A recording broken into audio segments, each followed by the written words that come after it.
Hi everyone, this is a collective tarot reading for the new moon in Pisces, which will be on February 27th. For some of you it might be the 28th, but no matter when it is for you, this is a reading aimed at light workers. So if you want more peace, love, health, and wealth in the world, you are who I am reading for. I'm going to do a a 7-card horseshoe spread, as always, and I have 3 oracle cards to this side, so you can choose which 1, 2, or 3 resonate with you the most. If you get bored during this next little bit, you are always free to cut to when I cut these cards. But yeah, for the next little while, my thumbs need some R&R, so the Morgan Greer will be accompanying us for these new nation readings for the next little while. Maybe the Dark Mansion, but I don't think it's as good for thumbnails. There's a lot of detailed line work in that deck. And what else? Oh yeah, this isn't because of tarot. However, if you're a tennis player and your elbow's bugging you, even though it's not tennis elbow, it's still going to affect your tennis game. So with that being said, let's cut the cards and see what we got.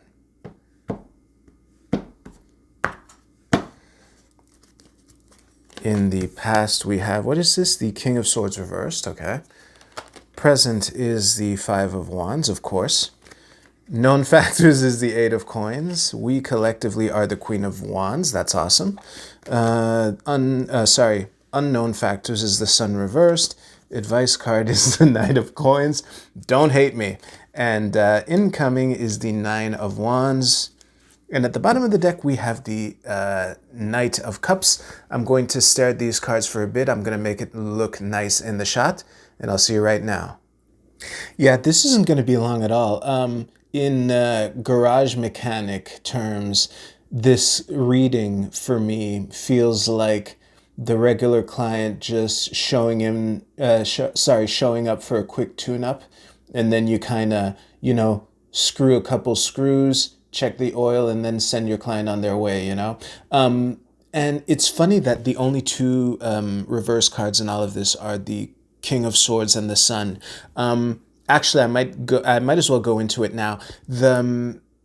I'm reading these cards in one of 2 ways. It could either be a warning against losing focus. Like the 2 aspects of the Sun and the King of Swords are clarity and well, actually, that's what they have in common.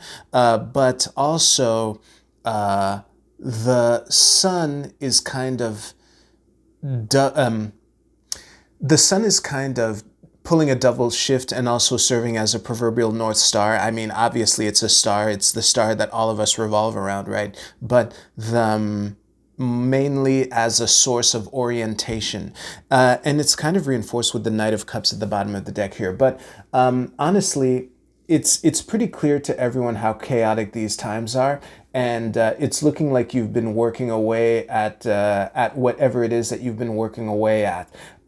So it's probably obvious to me what this is.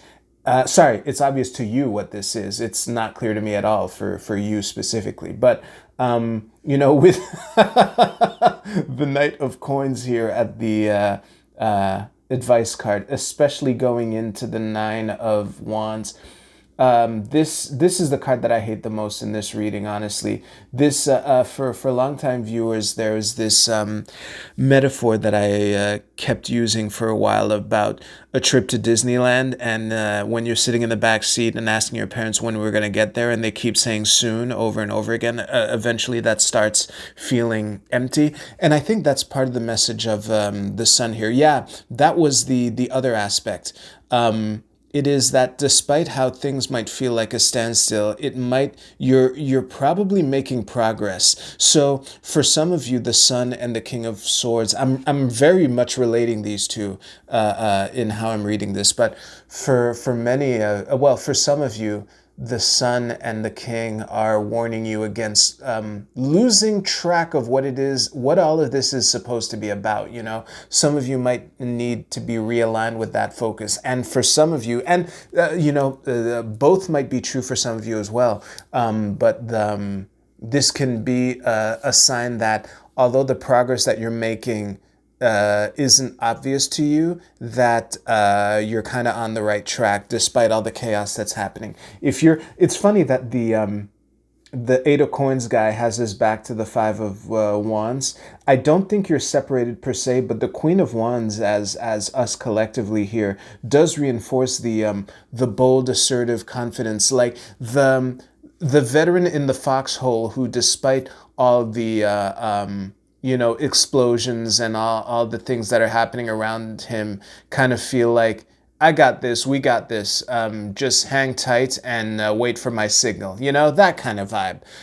So this kind of reinforces why I don't think this is going to be very long. But yeah, speaking of where characters are oriented, I really hate that the fucking Knight of Coins is trotting along confronting the Nine of Wands guy, because again, I've already said what he adds to the reading. This is kind of the guy giving you the bad news that we're not at Disneyland yet. So yeah, in the 2-week period after this lunation, it's kind of looking like another stop, along the journey. But yeah, I think the advice for most of you is to just keep plucking away at where you're at, and that yeah, it might not show, but you are making progress, assuming that you haven't lost track of what this is all about. That's another thing that some of you might need to be reoriented with, which is again reinforced by the Knight of Cups at the bottom of the deck. The follow your heart card, that's the expression that I spam with him. But yeah, this is a really fire heavy reading here. So it's a lot about will and drive. But yeah, this is, I